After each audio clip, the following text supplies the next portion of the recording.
तो dear students, आज का जो हमारा लेक्चर है post R N third semester के सब्जेक्ट नर्सिंग रिसर्च का unit number 1 introduction to nursing research, इसके आज हम पार्ट 2 को डिस्कस करेंगे और इसको समझने की कोशिश करेंगे।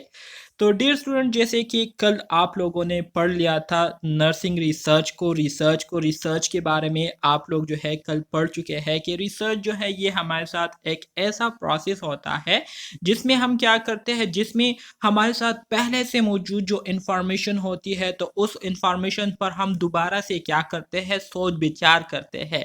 उस पर हम क्या करते हैं, उस पर हम थिंकिंग करते हैं, एनालिसिस करते हैं और उसी पहले से मौजूद जो इंफॉर्मेशन होती है उसको हम मज़ीद क्लियर करके मज़ीद उसको जो है एक्सप्लोर करते हैं और इसी तरह से उससे नए आइडियाज़, नई नॉलेज जो है हम गेन करते हैं। तो इस प्रोसेस को क्या कहते हैं, इस प्रोसेस को रिसर्च कहते हैं।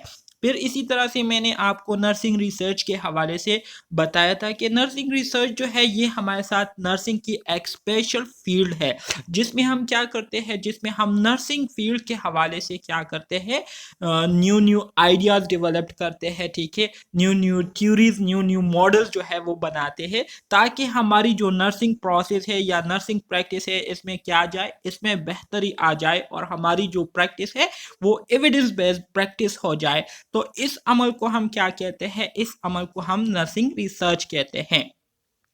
तो कल की क्लास में हमने ये सारी चीज़ें काफ़ी डिटेल के साथ जो है डिस्कस कर ली थी। आज का जो हमारा टॉपिक होगा जिससे हम अपने क्लास की शुरुआत करेंगे वो है classification of nursing research approaches. मतलब ये है कि नर्सिंग रिसर्च जो है हम किन किन मेथड्स के ज़रिए जो है इसको सर अंजाम दे सकते हैं, इसको हम कर सकते हैं। अप्रोचेस से मुराद मेथड है। सो classification of nursing research approaches या नर्सिंग रिसर्च मेथड जो है इसके हमारे साथ मुख्तलिफ क्लासेस है, ठीक है, जिसके थ्रू हम अपनी नर्सिंग रिसर्च कर सकते हैं। जो आपके पास मेजर 3 क्लासेस है उसमें पहले नंबर पर आपके पास क्वालिटेटिव रिसर्च आ जाता है, दूसरे नंबर पर आपके पास क्वांटिटेटिव रिसर्च आ जाता है और तीसरे नंबर पर आपके पास आउटकम रिसर्च आता है। अब अगर हम क्वालिटेटिव रिसर्च की मज़ीद हम क्लासिफिकेशन करें, मज़ीद इसको हम डीपली स्टडी करते हैं तो इसके हमारे साथ कुछ सब कैटेगरीज या सब क्लासेस आते हैं जिसमें पहले नंबर पर आपके पास जो क्लास है उसको हम फिनोमिनोलॉजिकल रिसर्च कहते हैं, ठीक है, या अप्रोच कहते हैं। इसी तरह से ग्राउंडेड थ्योरीज कहते हैं, इथनोग्राफिक थ्योरीज हो गई और हिस्टोरिकल थ्योरी या हिस्टोरिकल रिसर्च हो गई, ठीक है। इसके साथ साथ क्वांटिटेटिव रिसर्च के अगर हम सब क्लासेस को देखें तो इसमें भी आपके पास कितने क्लासेस है, 4 मेजर क्लासेस है जिसमें पहले नंबर पर डिस्क्रिप्टिव है, दूसरे नंबर पर कोरिलेशनल है, जो तीसरे नंबर पर काज़ाई एक्सपेरिमेंटल है और चौथे नंबर पर एक्सपेरिमेंटल है।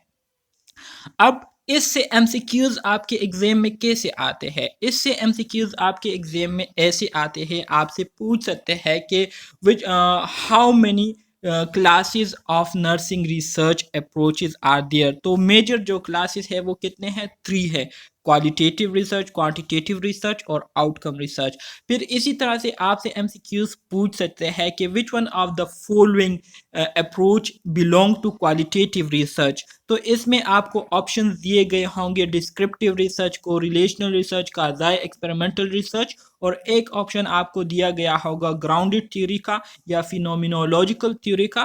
तो आपने इसको क्या करना है, मार्क कर लेना है क्योंकि ये हमारे साथ क्या है, क्वालिटेटिव रिसर्च की सब क्लास है। तो इस तरीके से आपसे एग्जाम में एमसीक्यूज जो है पूछ सकते हैं। तो आपने इसको भी याद रखना है, ठीक है, कि क्वालिटेटिव रिसर्च में आपके पास 4 सब क्लासेस है, क्वांटिटेटिव रिसर्च में आपके पास 4 सब क्लासेस है। तो इसको डिटेल के साथ हम आगे डिस्कस करेंगे और समझने की कोशिश करेंगे। सबसे पहले हम बात करते हैं क्वांटिटेटिव डिज़ाइन की। क्वांटिटेटिव डिज़ाइन या मेथड या अप्रोच, आप इसको कुछ भी कह सकते हैं, ठीक है। सो क्वांटिटेटिव रिसर्च अप्रोच या क्वांटिटेटिव डिज़ाइन या क्वांटिटेटिव मेथड ये क्या होती है, इसके नाम से ही ज़ाहिर हो रहा है क्वांटिटेटिव। क्वांटिटेटिव जो है ये क्वांटिटी से निकला हुआ है। तो क्वांटिटेटिव रिसर्च मेथड जो है ये हमारे साथ एक ऐसा मेथड होता है जिसमें हम खास तौर पर स्टेटिस्टिकल एनालिसिस करते हैं, न्यूमेरिकल डेटा जो है हम गैदर करते हैं पॉपुलेशन के हवाले से, या पॉपुलेशन से जब हम सैंपल्स ले लेते हैं तो उस सैंपल्स के थ्रू हम क्या करते हैं, स्टेटिस्टिकल एनालिसिस करते हैं और उसके बेस पर फिर हम पॉपुलेशन को क्या करते हैं, डिफाइन करते हैं। तो इस तरह की रिसर्च जिसमें हमारे साथ जो डेटा होता है वो in the form of numbers, in the form of digits होता है, ठीक है, in the form of numericals होता है। तो इस तरह की जो डिज़ाइन है इसको हम क्या कहेंगे, क्वांटिटेटिव डिज़ाइन कहेंगे। यहाँ पर क्वांटिटेटिव डिज़ाइन के हवाले से कुछ पॉइंट्स आपको दिए गए हैं जिसमें कहते हैं कि quantitative design has traditionally been prevalent in nursing research studies, के नर्सिंग रिसर्च स्टडी में क्वांटिटेटिव मेथड जो है ये बहुत पहले से जो है यूज होता आ रहा है। Deriving meaning from the statistical analysis of numerical data obtained from samples and population has yielded significant contribution to nursing knowledge, जिसमें हम क्या करते हैं, जिसमें हम स्टेटिस्टिकल एनालिसिस को यूज़ करते हुए सैंपल और पॉपुलेशन से न्यूमेरिकल डेटा क्या करते हैं, हासिल करते हैं। और ये जो डेटा हम हासिल करते हैं तो ये हमारी नर्सिंग नॉलेज में इसने एक बहुत ही इम्पोर्टेंट रोल जो है प्ले किया हुआ है। नर्सिंग नॉलेज में इसने जो है बहुत कंट्रीब्यूशन जो है हमें दी है, ठीक है। तो इस तरह के जो डिज़ाइंस होते हैं, इस तरह के जो मेथड्स होते हैं या अप्रोचेस होते हैं, तो इसको हम क्या कहेंगे, क्वांटिटेटिव डिज़ाइन कहेंगे, ठीक है। क्वांटिटेटिव डिज़ाइन की समझ आ गई? Yes sir. ओके जी सर। Very good. फिर इसके बाद हमारे साथ जो दूसरा अप्रोच या दूसरा मेथड आता है उसको हम क्वालिटेटिव रिसर्च कहते हैं। क्वालिटेटिव ये जो है क्वालिटी से निकला हुआ है, जिसमें हम किसी चीज़ की क्वालिटी के बारे में बात करते हैं कि ये चीज़ अच्छी है या बुरी है, ठीक है, एक्सीलेंट है। इसमें हम क्या करते हैं, इसमें ऑर्डिनल डेटा हम देखते हैं। ऑर्डिनल डेटा से मुराद ये है कि मॉडरेट, माइल्ड या सेवियर, ठीक है। इस तरह से ये हमारे साथ ऑर्डर फॉर्म में होता है। इसमें हमारे साथ जो डेटा होता है तो वो डेटा आपको इमेजनरी फॉर्म में भी मिल सकती है, ग्राफ के फॉर्म में भी मिल सकती है, ठीक है, मुख्तलिफ वर्ड्स के फॉर्म में भी आपको मिल सकती हैं। तो नॉमिनल डेटा भी आपको मिल सकता है, ऑर्डिनल डेटा भी आपको मिल सकता है। ऑलरेडी आप एपिडेमियोलॉजी आपका जो पोस्ट आर सेकेंड सेमेस्टर था उसमें ऑलरेडी ये क्वालिटेटिव रिसर्च, क्वांटिटेटिव रिसर्च, ये सारी चीज़ें आप लोग काफ़ी डिटेल के साथ पढ़ चुके हो। सो क्वालिटेटिव रिसर्च जो है ये हमारे साथ रिसर्च की वो मेथड है जिसमें हम क्या करते हैं, design for discovery rather than verification. इसमें हम चीज़ों को डिस्कवर करने की कोशिश करते हैं, ठीक है, चीज़ों को डिफाइन करने की कोशिश करते हैं। तो इस तरह की जो रिसर्च होते हैं इसको हम क्वालिटेटिव रिसर्च कहते हैं। जैसे कि मैंने आपको बताया कि आपके पास नॉमिनल डेटा आ जाती है, ऑर्डिनल डेटा आ जाती है। नॉमिनल डेटा क्या है, नॉमिनल डेटा से मुराद ये है कि मुख्तलिफ़ चीज़ों के, मिसाल के तौर पर नेम्स आप ले लें, ठीक है, मुख्तलिफ़ चीज़ों के नेम्स है, जैसे कि गुड बेट हो गया, या इसी तरह से लोगों के जो बायोग्राफिक डेटा होता है, ठीक है, एज हो गई, वेट हो गया, इसी तरह से जेंडर हो गई, ये सारी नॉमिनल डेटा में आती है। इसके अलावा जो ऑर्डिनल डेटा होता है तो ऑर्डिनल डेटा ये ऑर्डर फॉर्म में होता है, जैसे कि फर्स्ट, सेकंड, थर्ड, ये ऑर्डिनल डेटा हो गया। इसी तरह से गुड, बेड, नील, ये आपके पास क्या है, ऑर्डिनल डेटा है, ऑर्डर फॉर्म में है। तो इस तरह की डेटा को हम ऑर्डिनल डेटा कहते हैं। तो ये सारी डेटा जो है क्वालिटेटिव रिसर्च में आती है। तो क्वालिटेटिव रिसर्च में हम चीज़ों को वेरीफाई करने के बजाय चीज़ों को डिस्कवर करने की कोशिश करते हैं।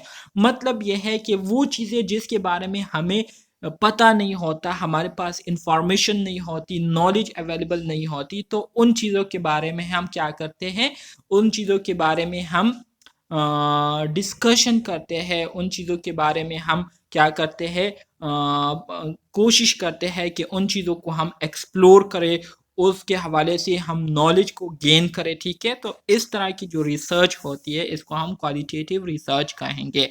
It is use to explore little known and ambiguous phenomena.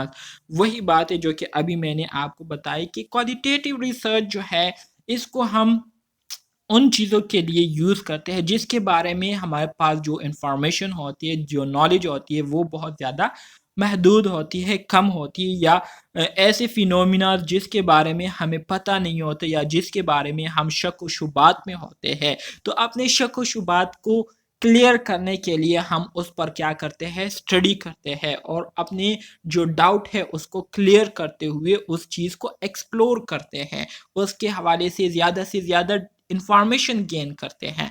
तो इस तरह की जो रिसर्च डिज़ाइन है इसको हम क्या कहेंगे, क्वालिटेटिव रिसर्च कहेंगे, ठीक है। क्वालिटेटिव रिसर्च के बारे में जब जस्ट आप लोगों ने ये बात याद रखनी है कि क्वालिटेटिव रिसर्च ये क्वालिटी से निकला हुआ है, जिसमें हम किसी चीज़ की क्वालिटी के बारे में क्या करते हैं, बात करते हैं। तो इस वजह से इसको क्वालिटेटिव रिसर्च हम कहेंगे।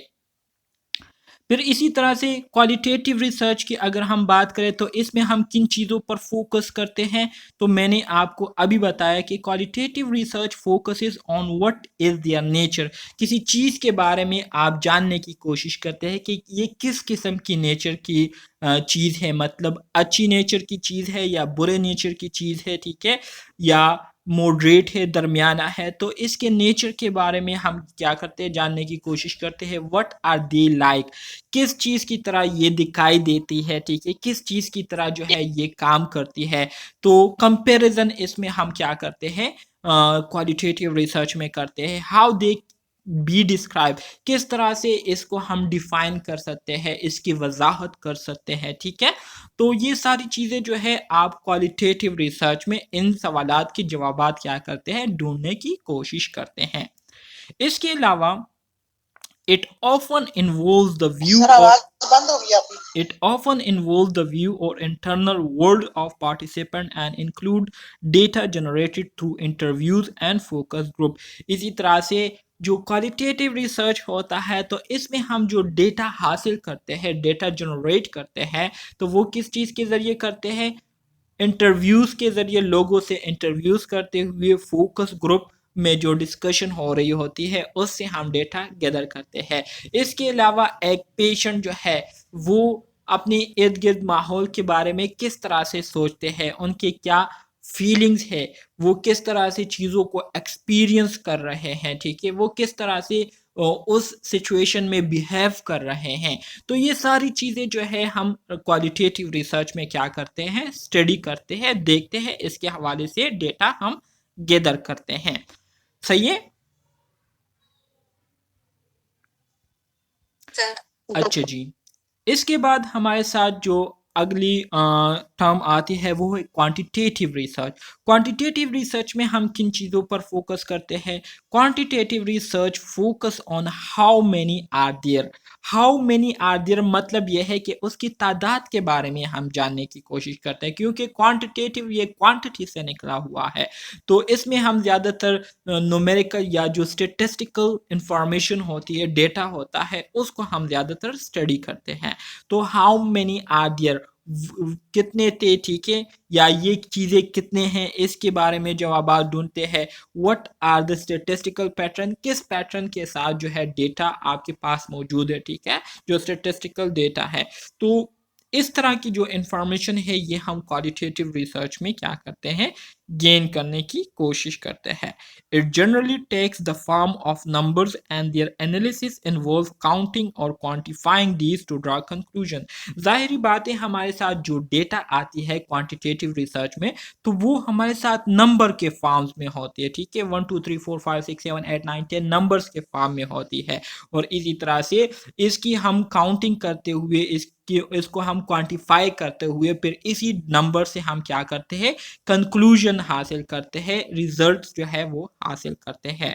सो larger sets of data will be involve then is the case with qualitative research and statistical rigorous techniques are used to analyze them। so qualitative research में हम क्या करते हैं, ज़्यादा से ज़्यादा डेटा जो है हम हासिल करते हैं और इसी डेटा को फिर हम क्या करते हैं, स्टेटिस्टिकल रिगुलस टेक्निक्स को यूज़ करते हुए फिर इस पर हम एनालिसिस करते हैं, इस पर हम बहस मुबाहिसा करते हैं और इसके बुनियाद पर फिर हम क्या करते हैं, कंक्लूजन की तरफ बढ़ते हैं, रिजल्ट्स की तरफ बढ़ते हैं। ठीक है, कि हमारे साथ फाइनल रिजल्ट कैसे आए हैं, आया हमारी इंफॉर्मेशन को सपोर्ट करिए, नल हाइपोथेसिस ये और रिगोरस क्या है अल्टरनेट। सर? जी जी, ये स्टैटिस्टिकल रिगोरस टेक्निक्स।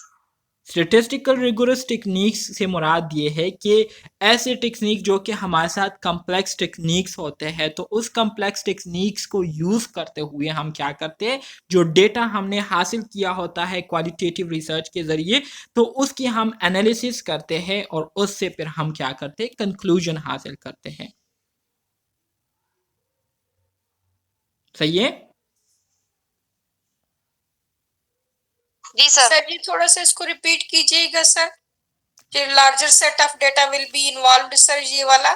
अच्छा जी, इसमें कहते हैं कि larger sets of data will be involved than is the case with qualitative research। मतलब यह है कि क्वालिटेटिव रिसर्च जब हम करते हैं, ठीक है, तो क्वालिटेटिव रिसर्च में हमारे साथ जो डेटा होता है, तो उस सेट ऑफ डेटा जो है वो क्या होती है, लार्जर होती है, मतलब ज़्यादा होती है। ठीक है, तो इसी डेटा को फिर हम क्या करते हैं, इसी डेटा को हम यूज़ करते हुए हम क्या करते हैं, टेक्निक्स को यूज़ करते हैं, स्टेटिस्टिकल रिगोरस टेक्निक्स को यूज़ करते हैं। रिगोरस से मुराद ये है कि ऐसे टेक्निक्स जो कि हमारे साथ क्या होते हैं, एरर फ्री होते हैं, या जो कि हमारे साथ एक्यूरेट इंफॉर्मेशन हमें देती है, और एक कंटिन्यूटी के साथ जो है हम क्या करते हैं, उस टेक्निक्स को यूज़ करते हैं, उसमें किसी किस्म की चेंजेस नहीं करते, उन टूल्स में किसी किस्म की चेंजेस नहीं करते।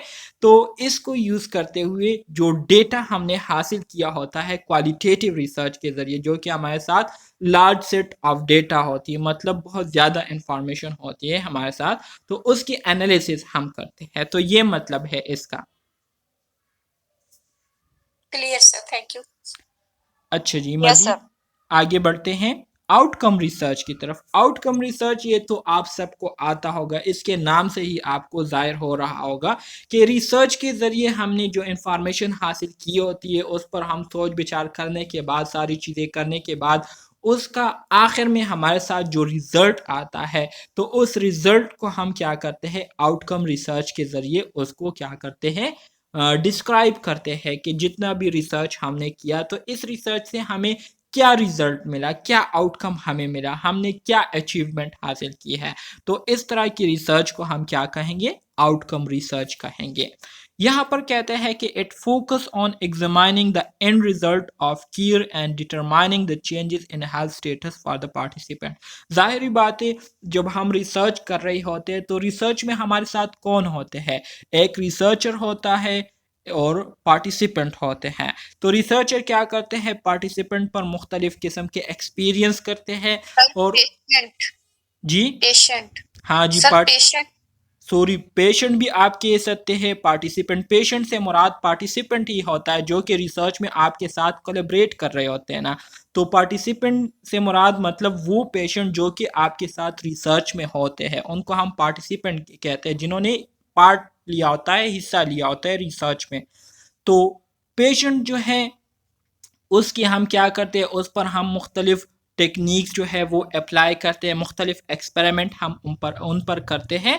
एक्सपेरिमेंट करने से पहले उनकी जो कंडीशन होती है उसको हमने ऑलरेडी अपने साथ रिकॉर्ड किया होता है। एक्सपेरिमेंट के बाद उनकी जो कंडीशन होती है, जो हेल्थ स्टेटस में चेंजेस आई हुई होती है, तो उसको हम फिर पहले वाले रिपोर्ट के साथ, रिकॉर्ड के साथ हम क्या करते हैं, कंपेयर करते हैं, जिससे हमें फिर आसानी से जो है पता चल जाता है कि पहले पहले पेशेंट की कंडीशन कैसी थी और एक्सपेरिमेंट्स के बाद अब पेशेंट की कंडीशन कैसी है। तो इसको मालूम करने के लिए हम आउटकम रिसर्च करते हैं। ठीक है, तो इसको हम क्या कहेंगे, इसको हम आउटकम रिसर्च कहेंगे। क्लियर है? Yes sir. ओके जी, very good. Four essential areas. अब आउटकम रिसर्च में हम क्या क्या चीजें देखते हैं, यहाँ पर यही बातें आपको अब बताई जाएगी जो मैंने आपको बताई। जी, जी, सर रिपीट मेरे करूं? सिग्नल शायद ड्रॉप हो जाते हैं बार बार, मुझे इसकी समझ नहीं आई आउटकम। अच्छा जी, आउटकम रिसर्च से मुराद ये है कि ये हमारे साथ रिसर्च की वो किस्म है, वो क्लास है जिसमें हम पेशेंट या जो पार्टिसिपेंट हमारे साथ होते हैं, ठीक है, तो उन पर हमने जितनी भी एक्सपेरिमेंट्स किए होते हैं, जितनी भी हमने उनको केयर दी होती है, तो इस केयर की वजह से पेशेंट की जो हेल्थ स्टेटस होती है उसमें कितनी चेंजेस आई है, उसमें कितनी इम्प्रूवमेंट आई है या इम्प्रूवमेंट बिल्कुल नहीं आई है, या पेशेंट जो है मज़ीद जो है उसकी कंडीशन ख़राब हुई है।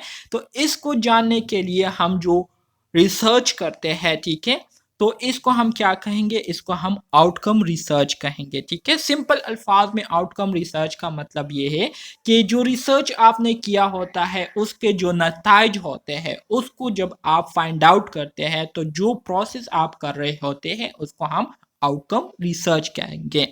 सही है। 4 इसेंशियल जी सर। एरियाज यहाँ पर आपके पास आते हैं जो कि हम आउटकम रिसर्च में उसको इम्पोर्टेंस देते हैं। सबसे पहला जो है वो है the patient response to medical और नर्सिंग इंटरवेंशन। आप पेशेंट को मेडिकल ट्रीटमेंट दे रहे हैं या नर्सिंग इंटरवेंशन आप उन पर जो है प्लानिंग जो आपने की होती है वो पेशेंट पर अप्लाई कर रहे हैं, एक्सपेरिमेंट्स आप पेशेंट पर कर रहे हैं, तो इसके नतीजे में पेशेंट किस तरह से रिस्पॉन्स दे रहा है आपको, किस तरह से वो बिहेव कर रहा है, तो इसको आपने क्या करना होता है, देखना होता है, ठीक है। दूसरा जो आपने काम करना होता है वो क्या है, वो functional maintenance improvement of physical functioning of for the patient.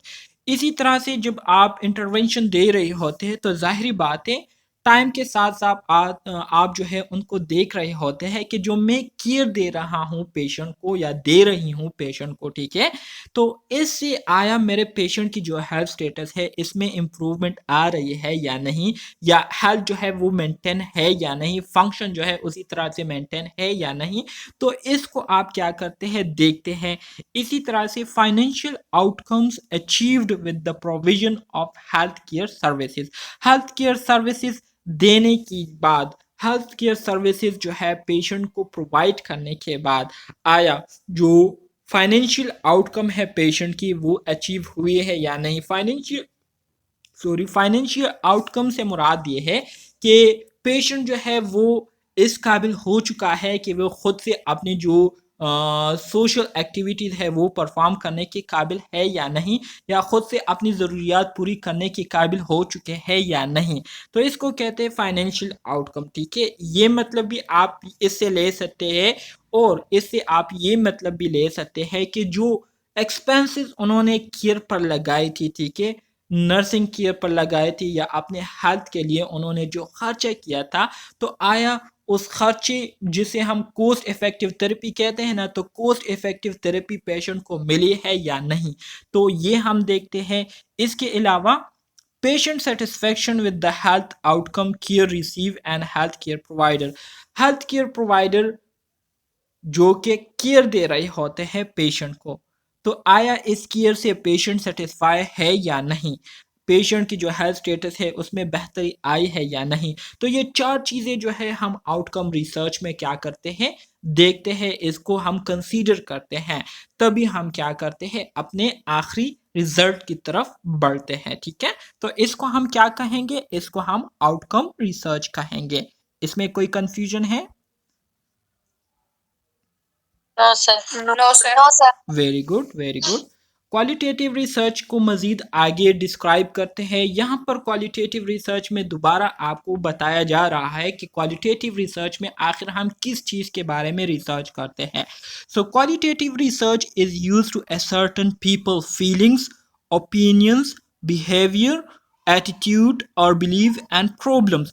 मतलब यह है कि क्वालिटेटिव रिसर्च हमारे साथ ऐसी रिसर्च है, ठीक है, जिसमें हम क्या करते हैं, जिसमें हम लोगों के फीलिंग्स के हवाले से क्या करते हैं, स्टडी करते हैं कि एक पेशेंट है वो एक ख़ास सिचुएशन से गुजर रहे हैं, तो इस सिचुएशन के गुजरने के दौरान इस पेशेंट की फीलिंग्स क्या है, इस पेशेंट के तासुरात क्या है, किस तरह से ये चीज़ों को फील कर रहे हैं, इसके हवाले से हम डेटा गैदर करते हैं।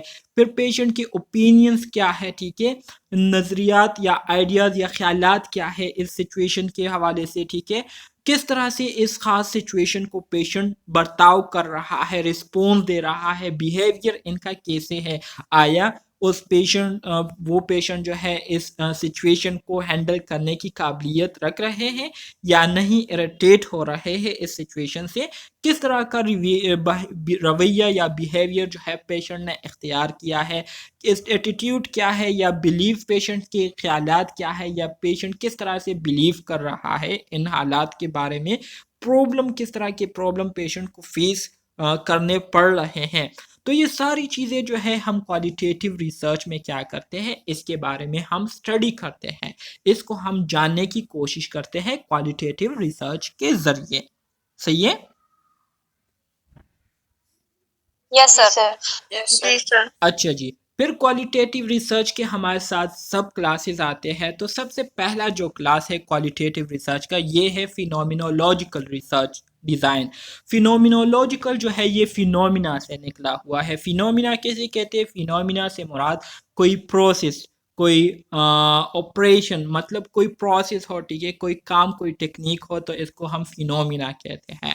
सो फिनोमिनोलॉजिकल रिसर्च डिज़ाइन जो है ये हमारे साथ क्वालिटेटिव रिसर्च की ऐसी क्लास है जिसमें हम किस चीज़ पर फोकस करते हैं, focus on individual interpretation of their experience and the way in which they express them. ठीक है, मतलब यह है कि फिनोमिनोलॉजिकल रिसर्च में हम क्या करते हैं, उस पार्टिसिपेंट, उस पेशेंट के बारे में हम क्या करते हैं, स्टडी करते हैं, जो कि एक ख़ास सिचुएशन को एक्सपीरियंस कर रहे होते हैं, जो कि मिसाल के तौर पर ट्रॉमा से गुजर रहा है। ठीक है, तो इस ट्रॉमा के गुजरने के दौरान वो किस तरह से जो है एक्सपीरियंस कर रहे हैं और किस तरह से अपनी जो फीलिंग्स है उसको एक्सप्रेस कर रहा है, आया फिजिकली इसको एक्सप्रेस कर रहा है, आया इमोशनली इसको एक्सप्रेस कर रहा है, साइकोलॉजिकली इसको एक्सप्रेस कर रहा है।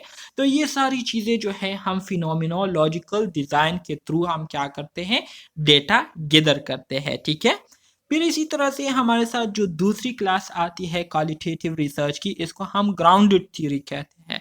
Grounded theory is the development of theory through induction.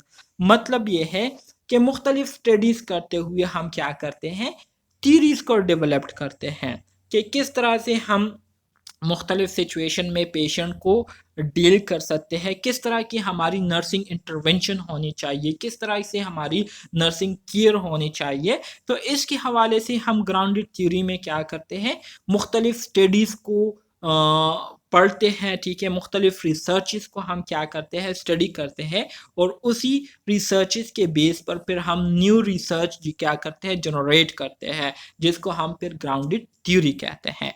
इसी तरह से इथनोग्राफिकल डिज़ाइन जो है, तो इसमें हम क्या करते हैं, इसमें हम पार्टिसिपेंट के जो कल्चर है, ठीक है, कल्चर बैकग्राउंड है, उसको हम देखते हैं।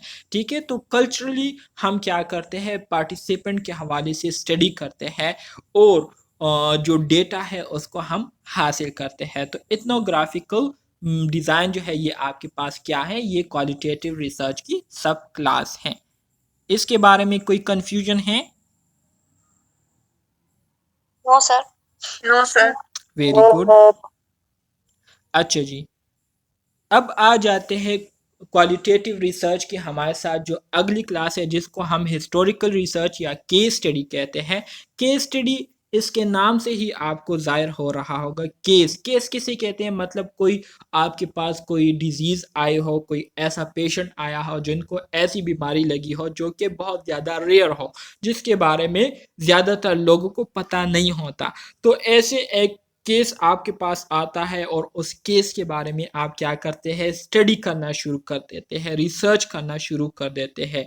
उस प्रॉब्लम को जो है आप डिटेल के साथ समझने की कोशिश करते हैं, उसको आप एक्सप्लोर करने की कोशिश करते हैं, लोगों तक जो है उस केस के बारे में क्या करते हैं, लोगों तक इंफॉर्मेशन जो है वो पहुंचाते हैं, ताकि लोग इस चीज़ से क्या हो जाए, अवेयर हो जाए और इस चीज़ के साथ फेमिलियर हो जाए। ठीक है, तो इस तरह की जो स्टडी होती है, इस तरह की जो रिसर्च होती है, इसको हम क्या कहेंगे, हिस्टोरिकल रिसर्च या केस स्टडी कहेंगे।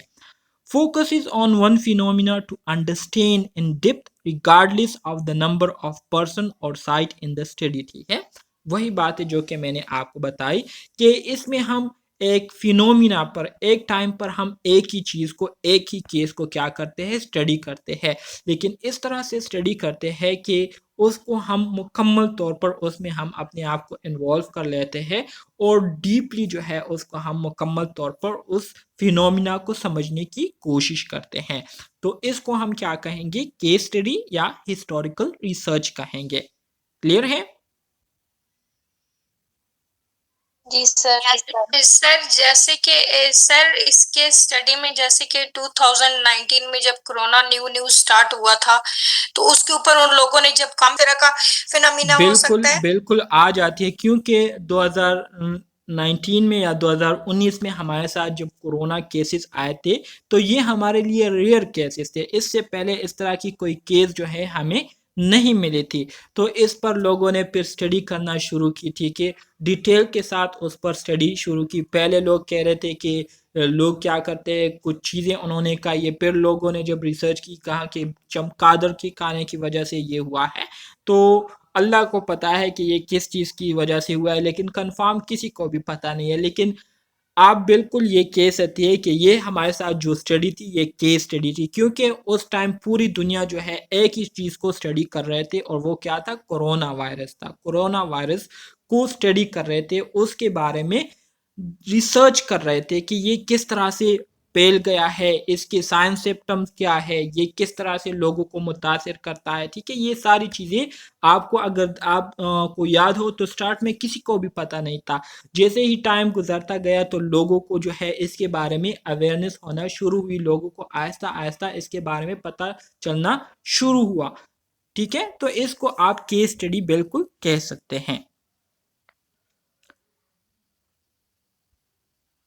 अच्छा जी, अब आ जाते हैं क्वांटिटेटिव रिसर्च की तरफ। तो क्वांटिटेटिव रिसर्च के भी हमारे साथ सब क्लासेस है, जिसमें पहली जो क्लास है वो क्या है, वो डिस्क्रिप्टिव रिसर्च डिज़ाइन है। डिस्क्रिप्टिव रिसर्च डिज़ाइन इसके नाम से ज़ाहिर हो रहा है डिस्क्राइब करना। ठीक है, तो ये हमारे साथ रिसर्च की वो किस्म है क्वांटिटेटिव रिसर्च की, जिसमें हम सबसे पहले सिचुएशंस को डिस्क्राइब करते हैं कि किस तरह के हालात हैं। मिसाल के तौर पर आप एक कम्युनिटी विजिट करते हैं, वहाँ विजिट करने के बाद आपको पता चलता है कि वहाँ पर एक एपिडेमिक डिजीज़ जो है वो हो चुकी है, लोग जो है वबाई मर्ज का शिकार हो चुके हैं। तो आप सबसे पहले क्या करते हैं, वहाँ पर जाते हैं, लोगों के बारे में जानने की कोशिश करते हैं कि कितने लोग जो है इस बीमारी के जद में आए हैं, कितने तादाद में लोग जो है इससे मुतासिर हुए हैं। ठीक है, फिर इसी तरह से आप उसकी कोरिलेशन करते हैं। कोरिलेशन से मुराद ये है कि इसके पीछे क्या वजूहात है, ये कंडीशन जो काज हुई है, ये कंडीशन जो वजूद में आई है, इसके पीछे क्या वजूहात है, कौन से फैक्टर्स है जिसकी वजह से ये सिचुएशन अराइज हुए हैं। सो कोरिलेशनल डिज़ाइन में हम क्या करते हैं, मुख्तलिफ सिचुएशन के पीछे जो वजूहात होते हैं, जो रिलेशनशिप्स होते हैं, रिलेशनशिप से मुराद जो फैक्टर्स होते हैं उस सिचुएशन के अराइज होने के पीछे, तो उसको मालूम करने की कोशिश करते हैं। फिर काज़ाई एक्सपेरिमेंटल स्टडी में हम क्या करते हैं, हमें रिलेशनशिप का भी पता चला। फिर इसके बाद हमने क्या की, पेशेंट को केयर दी, उनको हमने इंटरवेंशन दिया। अब इस इंटरवेंशन के हमारे पेशेंट्स पर क्या असरात है, किस तरह से हमारे पेशेंट जो है वो इफ़ेक्ट हो रहे हैं, किस तरह के असरात हमारे पेशेंट पर जो है इस इंटरवेंशन की वजह से पैदा हो रहे हैं।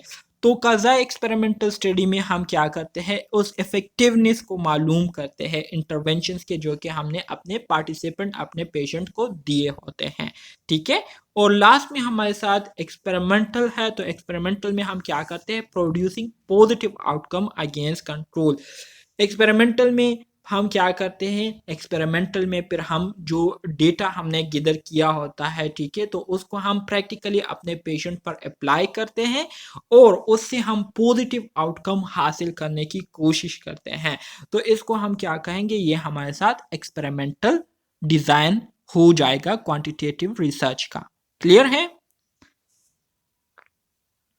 यस सर, क्लियर है सर। सबसे पहले अगर हम क्वालिटेटिव रिसर्च की बात करें तो क्वालिटेटिव रिसर्च हम इसलिए करते हैं कि हम क्या करें, to understand interpret social interaction, के माशरे में लोगों का एक दूसरे के साथ जो इंटरेक्शन हो रहा है, ठीक है, तो किस तरह से ये एक दूसरे के साथ इंटरेक्शन कर रहे हैं, इन इंटरेक्शन का इन पर क्या असर पड़ रहा है, ठीक है। तो इसको समझने के लिए और इसको जानने के लिए जो है हम क्या करते हैं, क्वालिटेटिव रिसर्च करते हैं। इसके साथ साथ क्वांटिटेटिव रिसर्च करने का हमारा जो बुनियादी पर्पस होता है वो यही होता है कि to test hypothesis, look at cause and effect and make prediction, कि हमने जो हाइपोथेसिस दिए होते हैं, ठीक है, मिसाल के तौर पर हम एक स्टेटमेंट देते हैं कि कल जो है बारिश होगी, ठीक है, और आप कहते हैं कि कल बारिश नहीं होगी, तो मेरी जो स्टेटमेंट है ये नल हाइपोथेसिस हो जाएंगी और आपकी जो स्टेटमेंट है ये अल्टरनेटिव हाइपोथेसिस हो जाएगी, ठीक है। तो आप लोग बायोस्टैटिस्टिक्स में ऑलरेडी इसको पढ़ चुके हैं कि नल हाइपोथेसिस के अगेंस्ट हम क्या करते हैं, कैलकुलेशन करते हैं, और इस स्टेटमेंट पर हम क्या करते हैं, इस पर हम एक्सपेरिमेंट करते हैं, इसको हम कैलकुलेट करते हैं, और फिर हम इसको कंपेयर करते हैं कि मैंने जो बात की थी तो वो किस हद तक जो है ठीक है, और आपने जो बात की थी तो वो किस हद तक ठीक है। तो क्वांटिटेटिव रिसर्च हम इसलिए करते हैं कि मुख्तलिफ जो स्टेटमेंट्स होते हैं, मुख्तलिफ जो हाइपोथेसिस होते हैं, उस पर हम एक्सपेरिमेंट करें, उसके जो काजेज है, उसके जो असरात है, उसको हम देखें, और इसी तरह से उसके बेस पर फिर हम आने वाले दिनों के बारे में क्या करें, प्रिडिक्शन दें। तो इस मकसद के लिए हम क्या करते हैं, क्वांटिटेटिव रिसर्च परफॉर्म करते हैं, ठीक है। इसी तरह से हमारे साथ जो ग्रुप स्टडी होती है, तो क्वालिटेटिव रिसर्च में हम क्या करते हैं, क्वालिटेटिव रिसर्च में हम स्मॉल ग्रुप्स क्या करते हैं, सेलेक्ट करते हैं, ठीक है। और इन ग्रुप्स की जो सिलेक्शन होती है इसको हम रैंडमली सेलेक्ट नहीं करते, बल्कि इसको जो है हम सेलेक्टिवली इसको सेलेक्ट करते हैं। रैंडमली सिलेक्शन से मुराद ये है कि मिसाल के तौर पर एक क्लास में आपके पास क्या है, 30 स्टूडेंट्स मौजूद है, और 30 स्टूडेंट्स में से 10 जो है क्या है, काबिल है, और बाकी जो 10 है वो क्या है, वो दरमियाना है, और बाकी जो लास्ट 10 स्टूडेंट है वो बहुत ज़्यादा पुअर है, बहुत ज़्यादा नालायक है। सो रेंडमली सिलेक्शन से मुराद ये है कि आप क्या करते हैं, मिसाल के तौर पर आप बाय चांस जो है आपने इन 30 लोगों का क्या लिया, नाम पेजेस पर लिख लिए और उसको एक बॉक्स में डाला, और उस बॉक्स से जो है आप बगैर उसको देखे एक एक उठाकर आप क्या करते हैं, पेज को उठाते हैं, और उस पेज के में जो भी नेम होता है उसको आप अपने रिसर्च में क्या करते हैं, इंक्लूड करते हैं। इस अमल को रैंडमली कहते हैं। और सेलेक्टिव से मुराद ये है कि आपको पार्टिसिपेंट की क्वालिटीज़ के बारे में पता होता है। मिसाल के तौर पर मैंने आपको बताया कि 10 स्टूडेंट जो है काबिल है, तो आप क्या कर लेते हैं, उन पहले रो में जो 10 लोग बैठे होते हैं आप उन 10 को उठा लेते हैं, उनको आप सेलेक्ट कर लेते हैं, और बाकी पीछे जो 20 लोग होते हैं वो आप छोड़ देते हैं। तो इस तरह की जो सिलेक्शन होती है इसको हम सेलेक्टेड नॉन रैंडम सिलेक्शन कहते हैं, ठीक है। सो हमारे साथ जो क्वालिटेटिव रिसर्च होती है तो इसमें हम स्मॉल ग्रुप्स को क्या करते हैं, सेलेक्टिवली सेलेक्ट करते हैं, नॉन रैंडमली इसको हम सेलेक्ट करते हैं। जबकि क्वांटिटेटिव रिसर्च में हमारे साथ पॉपुलेशन होती है, उस पॉपुलेशन के हम क्या करते हैं, बहुत सारे सैंपल बनाते हैं, तो हमारे साथ लार्ज ग्रुप बन जाते हैं, बहुत सारे ग्रुप बन जाते हैं, जिसको हम क्या करते हैं, जिसमें हमारे साथ जो पार्टिसिपेंट होते हैं उनको हमने रैंडमली क्या किया होता है, सेलेक्ट किया होता है। तो इस तरीके से हम अपनी स्टडी ग्रुप्स जो है बनाते हैं रिसर्च के लिए, और फिर उस पर हम मुख्तलिफ एक्सपेरिमेंट करते हैं। इसी तरह से क्वालिटेटिव रिसर्च की अगर हम वेरिएबल्स की बात करें, तो क्वालिटेटिव रिसर्च में हम क्या करते हैं, एज अ होल मतलब पूरे पॉपुलेशन को लेते हैं, ठीक है। उसमें हमारे साथ किसी किस्म के वेरिएबल्स नहीं होते, मतलब डिपेंडेंट वेरिएबल या इंडिपेंडेंट वेरिएबल उसमें नहीं होता। जबकि क्वांटिटेटिव रिसर्च में हम क्या करते हैं, हमारे साथ स्पेसिफिक वेरिएबल होते हैं, मतलब जो कंट्रोल, और एक हमारे साथ कंट्रोल ग्रुप होता है और एक हमारे साथ एक्सपेरिमेंटल ग्रुप होता है, ठीक है। कंट्रोल ग्रुप ये होता है जिसमें आपको तमाम चीज़ों के बारे में पता होता है, और एक्सपेरिमेंटल ग्रुप वो होता है जिस पर आप एक्सपेरिमेंट कर रहे होते हैं, जिसके बारे में आपको कुछ भी पता नहीं होता। तो कंट्रोल ग्रुप के ज़रिए आप क्या करते हैं, एक्सपेरिमेंटल ग्रुप को क्या कर रहे होते हैं, उसको कंट्रोल कर रहे होते हैं। आपका जो कंट्रोल ग्रुप है, ठीक है, ये इंडिपेंडेंट होता है, और जो एक्सपेरिमेंटल ग्रुप है ये क्या होता है, ये डिपेंडेंट होता है, ये कंट्रोल ग्रुप पर डिपेंड कर रहा होता है, ठीक है। तो ये हम क्वांटिटेटिव रिसर्च में हमारे साथ ये वेरिएबल्स होते हैं, जबकि क्वालिटेटिव रिसर्च में हमारे साथ ये वेरिएबल्स नहीं होते। इसी तरह से क्वालिटेटिव रिसर्च की अगर हम टाइप ऑफ डेटा कलेक्शन की बात करें, तो क्वालिटेटिव रिसर्च में हम जो डेटा कलेक्ट करते हैं तो वो हमारे साथ वर्ड्स के फॉर्म में हो सकती है, ठीक है, जो मैंने आपको बताया था। इमेज के फॉर्म में हो सकती है, मतलब ग्राफिकल डेटा हो सकती है, और ऑब्जेक्ट्स के फॉर्म में आपके पास डेटा हो सकती है। जबकि क्वांटिटेटिव रिसर्च में आपके पास जो डेटा होती है तो वो नंबर्स के फॉर्म में होती है, स्टेटिस्टिक्स के फॉर्म में आपके पास डेटा मौजूद होती है, ठीक है। तो ये हमारे साथ डेटा होता है जो कि हम क्वालिटेटिव और क्वांटिटेटिव में क्या करते हैं, कलेक्ट करते हैं।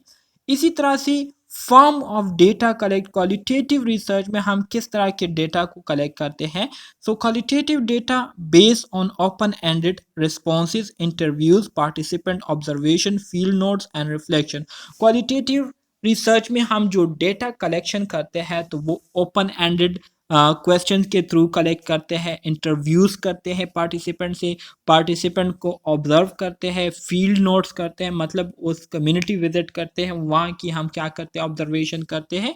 और इसके साथ साथ पेशेंट के जो रिफ्लेक्शन होते हैं उन पर जो गुजरी होती है उसके रिफ्लेक्शन, उनके तासुरात को जानते हुए उससे हम डेटा गैदर करते हैं क्वालिटेटिव रिसर्च में। जबकि क्वांटिटेटिव रिसर्च में हमारे साथ जो डेटा की कलेक्शन होती है तो वो किस चीज़ पर बेस करती है, precise measurement using structured and validated data collection instrument. हमारे साथ जो इंस्ट्रूमेंट होते हैं तो उस पर डिपेंड करता है कि जो इंस्ट्रूमेंट हम यूज़ कर रहे होते हैं रिसर्च के दौरान डेटा को कलेक्ट करने के लिए, तो वो इंस्ट्रूमेंट जो है वो हमारे साथ ठीक होने चाहिए, उसमें किसी किस्म का एरर नहीं होना चाहिए, जिससे हमें जो मेजरमेंट मिलेंगी, जो नंबर्स मिलेंगे तो वो फिर क्या होंगे, प्रिसाइज होंगे, वो फिर ठीक होंगे, उसमें किसी किस्म के एरर का कोई खदशा नहीं होगा। तो इस तरीके से हम क्या करते हैं, क्वांटिटेटिव रिसर्च की जो डेटा है उसको हम गैदर करते हैं। इसके बाद अगर role of the researcher, researcher के हम रोल को देखें कि रिसर्चर का इस रिसर्च में क्या किरदार होता है, तो क्वालिटेटिव रिसर्च में researcher and their biases may be known to the participant in the study. मतलब यह है जो क्वालिटेटिव रिसर्च होता है, तो क्वालिटेटिव रिसर्च में हमारे साथ जो पार्टिसिपेंट होते हैं जिनको हमने रिसर्च में एड किया होता है, शामिल किया होता है, तो उनको पता होता है कि हम पर रिसर्च कौन कर रहे हैं, हम पर कौन करने वाला है रिसर्च, और उसके मुतालिक जितने भी बातें होती है वो पार्टिसिपेंट को पता होती है। एंड पार्टिसिपेंट करेक्टरिस्टिक्स में be known to the researcher, और इसी तरह से जो रिसर्चर है उनको भी अपने पार्टिसिपेंट के बारे में पता होता है कि मेरा जो पार्टिसिपेंट है, जो पेशेंट है, वो किस तरह से है, उसकी नेचर क्या है, किस तरह से वो बिहेव करता है, किस तरह से वो रिस्पॉन्स देता है। तो दोनों को जो है एक दूसरे के बारे में पता होता है। इसके बनिस्बत अगर हम क्वालिटेटिव रिसर्च की बात करें, तो क्वालिटेटिव रिसर्च में हमारे साथ जो रिसर्चर होता है तो ना ही रिसर्चर को पार्टिसिपेंट्स के बारे में पता होता है और ना ही पार्टिसिपेंट्स को अपने रिसर्चर के बारे में पता होता है कि रिसर्चर कौन है, किस तरह की रिसर्च हम पर होने जा रही है। तो इन चीज़ों के बारे में दोनों अपनी एक दूसरे से क्या होते हैं, बेखबर होते हैं। और इस फिनोमिना को हम क्या कहते हैं, डबल ब्लाइंड स्टडीज़ कहती है। अगर आपको याद हो तो एपिडेमियोलॉजी में मैंने आपको बताया भी था, और बायोस्टैटिस्टिक में भी हमने आपको बताया था कि सिंगल ब्लाइंड स्टडी हो गई, डबल ब्लाइंड स्टडी हो गई, ट्रिपल ब्लाइंड स्टडी हो गई, ये ऑलरेडी आप लोग पढ़ चुके हैं। So researcher and their biases are not known to the participant in the study, and participant characteristics are deliberated hidden from the researcher. ठीक है, पार्टिसिपेंट की जो खसूसियात होती है उसको रिसर्चर से क्या किए होते हैं, छुपाए गए होते हैं, और रिसर्चर की जो बातें होती है, जो रिसर्चर होता है उसके हवाले से मालूमात जो है वो पार्टिसिपेंट से छुपाए गए होते हैं। तो दोनों एक दूसरे से बिल्कुल बेखबर रहते हैं क्वालिटेटिव क्वांटिटेटिव रिसर्च में। क्लियर है? क्लियर है sir. Very good. Qualitative research की अगर हम मज़ीद आगे बात करें, तो क्वालिटेटिव रिसर्च जो है ये हमारे साथ ऐसी रिसर्च होती है जो कि हम जनरल से स्पेसिफिक की तरफ आते हैं। Specialise finding that is less generalisable, मतलब जो डेटा हम हासिल कर लेते हैं उससे हमारे पास जो इंफॉर्मेशन आती है तो उसको हम होल पॉपुलेशन पर अप्लाई नहीं कर सकते। तो क्वालिटेटिव रिसर्च में हमारे साथ जनरल से क्या होता है, जनरल से हम स्पेसिफिक की तरफ आते हैं, ठीक है। जबकि क्वांटिटेटिव रिसर्च में हम स्पेसिफिक से जर्नल की तरफ जाते हैं, मतलब जो रिसर्च के ज़रिए हम जो डेटा कलेक्ट कर लेते हैं, हमारे साथ जो रिज़ल्ट आ जाते हैं तो उसको फिर हम बाकी पॉपुलेशंस पर अप्लाई कर सकते हैं, बाकी पॉपुलेशन पर उसको हम इम्प्लीमेंट कर सकते हैं। तो ये हमारे साथ क्वांटिटेटिव रिसर्च की क्या है, खसूसियत होती है, ठीक है, कि generalisable finding that can be applied to other population, दूसरे पॉपुलेशंस पर हम क्या कर सकते हैं, अप्लाई कर सकते हैं। हमारे साथ जो फाइंडिंग मिलती है रिसर्च से तो वो फाइंडिंग जनरलाइजेबल फाइंडिंग होती है। जनरलाइजेबल से मुराद ये है कि आम आवाम के लिए भी वो क्या होता है, उसको आप यूज कर सकते हैं। कोई कंफ्यूजन है? No sir. No sir. Sir इसी पॉइंट को रिपीट कर दें काइंडली। अच्छा जी, रिजल्ट्स जो है इसके। अच्छा जी, क्वालिटेटिव रिसर्च जो है ना, क्वालिटेटिव रिसर्च के ज़रिए हम जो डेटा गैदर करते हैं, जो रिजल्ट्स हमारे साथ आते हैं तो उस रिजल्ट्स को जो है हम बाकी जो ओवरऑल पॉपुलेशन है उस पर अप्लाई नहीं कर सकते। मतलब यह है कि इसमें हम जर्नल से स्पेसिफिक की तरफ जाते हैं, जो कि एक स्पेसिफिक सैंपल के लिए या एक स्पेसिफिक कम्युनिटी के लिए उसको हम यूज़ कर सकते हैं, लेकिन ओवरऑल पॉपुलेशन पर यूज़ नहीं कर सकते। जबकि क्वांटिटेटिव रिसर्च जो है, क्वांटिटेटिव रिसर्च में हम क्या करते हैं, स्पेसिफिक से जनरल की तरफ जाते हैं कि हम स्पेसिफिक, मिसाल के तौर पर एक केस को हम स्टडी करते हैं, उस केस से हमारे पास जो रिजल्ट आते हैं उसको फिर हम ओवरऑल पॉपुलेशन पर अप्लाई कर सकते हैं। तो इसको हम क्वांटिटेटिव रिसर्च कहते हैं और ये हमारे साथ क्वांटिटेटिव रिसर्च की क्या है, एक खसूसियत है, करेक्टरिस्टिक है। सही है जी सर। इसी तरह से जी जी हमारे साथ फाइनल रिपोर्ट आते हैं। फाइनल रिपोर्ट क्या है, क्वांटिटेटिव रिसर्च में हमारे साथ जो फाइनल रिपोर्ट होते हैं, so narrative reports with contextual description and direct quotation from the research participant। हमारे साथ जो रिसर्च पार्टिसिपेंट होते हैं तो उन पर जो गुजरी होती है, उन्होंने जो एक्सपीरियंस किया होता है, उन्होंने जो समझा होता है तो उसी को हम क्या करते हैं, फाइनल रिपोर्ट में मेंशन करते हैं, उसी को हम डिस्क्राइब करते हैं। जबकि क्वांटिटेटिव रिसर्च में हम क्या करते हैं, स्टेटिस्टिकल रिपोर्ट को क्या करते हैं, with correlation, comparison of mean and statistical significance of finding, मतलब हमारे साथ जो डेटा हमने गैदर किया होता, ठीक है, तो उसको हम कोरिलेट करते हैं, कंपेयर करते हैं, उसको मीन्स के साथ कंपेयर करते हैं, उसकी जो सिग्निफिकेंस होती है उस फाइंडिंग की, तो उसको हम देखते हुए उससे हम क्या करते हैं, फाइनल रिपोर्ट तैयार करते हैं। क्लियर है? क्लियर है सर। अच्छा जी, how is evidence based practice develop, evidence based practice जो है हम कैसे डेवलप कर सकते हैं। एविडेंस बेस्ड प्रैक्टिस का कल मैं आपको काफ़ी डिटेल के साथ बता चुका हूँ। So, evidence-based practice is developed through a combination of research approaches. Through qualitative research, we can better understand the patient and family experiences with health and illnesses, and through quantitative research, provide a mechanism for testing the effectiveness of nursing intervention.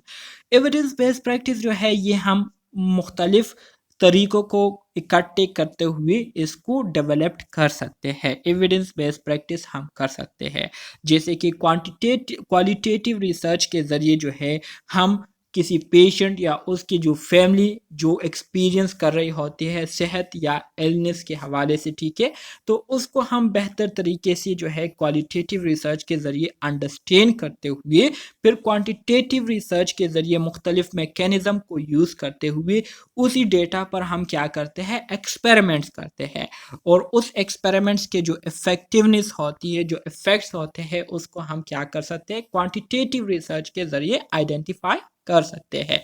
और इसी तरह से finally हमारे साथ outcome research आता है, जिसमें हम क्या करते हैं, focus is on the provision of quality and cost effective care, जिसमें हम केयर की जो क्वालिटी है उस पर फोकस करते हैं और कॉस्ट इफेक्टिव केयर को देखते हैं कि जितना खर्चा हुआ है पेशेंट पर आया उससे ज़्यादा पेशेंट को प्रॉफिट हुई है या नहीं, उसको ज़्यादा फ़ायदा पहुंचा है या नहीं। तो ये हम आउटकम रिसर्च में क्या करते हैं, देखते हैं। तो आपके पास जो लास्ट क्लास आती है रिसर्च की वो क्या है, आउटकम रिसर्च है। Importance of research in generating evidence based practice for nursing. अच्छा जी, रिसर्च की क्या अहमियत है नर्सिंग में एविडेंस बेस्ड प्रैक्टिस को जनरेट करने में। सो knowledge generated through nursing research is essential to provide specific basis for description। ये आपको एक बेस देती है कि इसके थ्रू आप इन चीज़ों को डिस्क्राइब कर सकते हैं, उसकी एक्सप्लेनेशन आप कर सकते हैं, आने वाले दिनों के बारे में आप प्रिडिक्शन कर सकते हैं और इसी तरह से मुख्तलिफ सिचुएशन को कैसे आप कंट्रोल कर सकते हैं, इन चीज़ों के बारे में आपको क्या करती है, रिसर्च जो है ये आपको एक अपॉर्चुनिटी प्रोवाइड करती है। क्लियर है? जी सर, जी सर। अच्छा जी, अब आ जाते हैं डिस्क्रिप्शन की तरफ कि किस तरह से डिस्क्रिप्शन हम चीज़ों को डिस्क्राइब कर सकते हैं। Through descriptive research we try to identify and better understand nursing phenomena और ट्रेंड।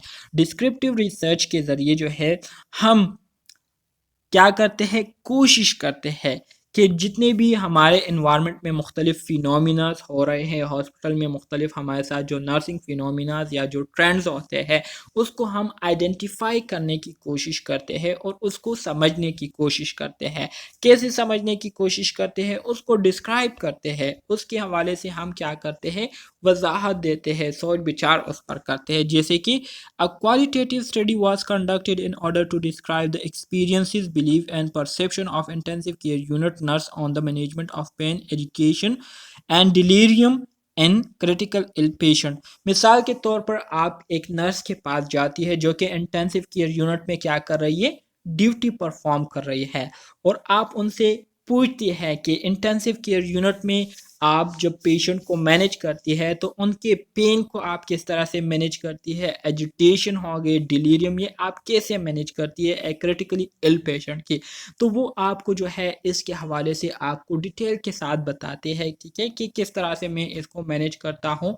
तो वो अपने एक्सपीरियंस जो है आपके साथ शेयर करती है। तो इस तरह से आपको समझने में फिर बहुत ज़्यादा आसानी हो जाती है, ठीक है, क्योंकि वो आपको अपना एक्सपीरियंस जो है वो आपके साथ शेयर कर रही होती है, वो ऑलरेडी इन चीज़ों को जो है फेस कर चुकी होती है। तो इसको हम क्या कहते हैं, डिस्क्रिप्शन कहते हैं। अच्छा जी, फिर इसका रिजल्ट क्या होगा, वो नर्स आपको क्या कहेंगी।